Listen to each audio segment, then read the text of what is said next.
Hi, I wanted to make this video because I wanted to talk about a particular behaviour from Games Workshop that I just don't like. And it's something that's come out again with this weekend with the Dominion box set release, and we've seen it before with Indomitus. Big weekend just gone. AOS 3 came out, and to be honest, £125 for a box set like that is actually really good value for money. The same with Indomitus. No complaints from Games Workshop in terms of the quality of what they're delivering or what you're getting in the box. The problem is for third-party retailers, and they're getting screwed over again, and it's ridiculous. Going back a year to Indomitus, what we saw was that Games Workshop were offering stock allocation to third-party retailers, and they were booking up as much as they were allowed, hundreds of units or whatever they thought they could sell. Then what happened is Indomitus went live, the website went mental, and Games Workshop sold absolutely tons to the web store. Something obviously twigged there to think, well, why are we giving away stock at 45% discount-ish or something to third-party retailers when we can sell it at full price and make a lot more money? What resulted was stock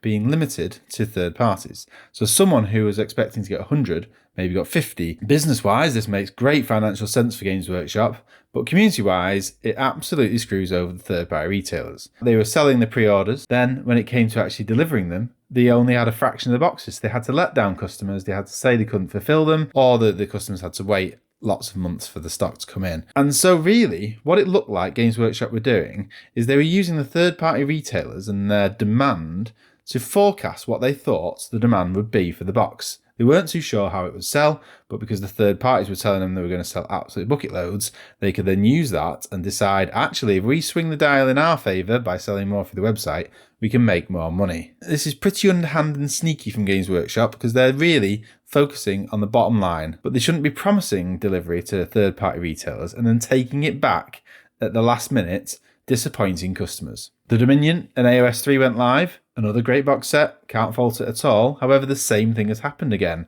They asked for stock requirements and retailers were going in asking, and then the stock allocation has been reduced. What we're going to see is when the pre-orders are being dispatched, we're going to get a lot of customers that are going to be disappointed or have to wait many months for their allocation to come through. We'd have thought we'd have learned by now that Games Workshop are likely to do this sort of behaviour. They treat them as a commodity. They're using them to predict sales in an underhand way and then focusing on their own profits. When are we going to learn? I don't think we are. I think we're all addicted. What I'd like to know in the comments is if you've been affected by this, if you've been notified that your pre-order has been delayed or is unavailable, if you're a third-party retailer and you have seen your stock reduced, let us know. Or if you've not seen your stock reduced, I'd like to know as well. I want to know how much this has spread. It's definitely happening in the UK and the US.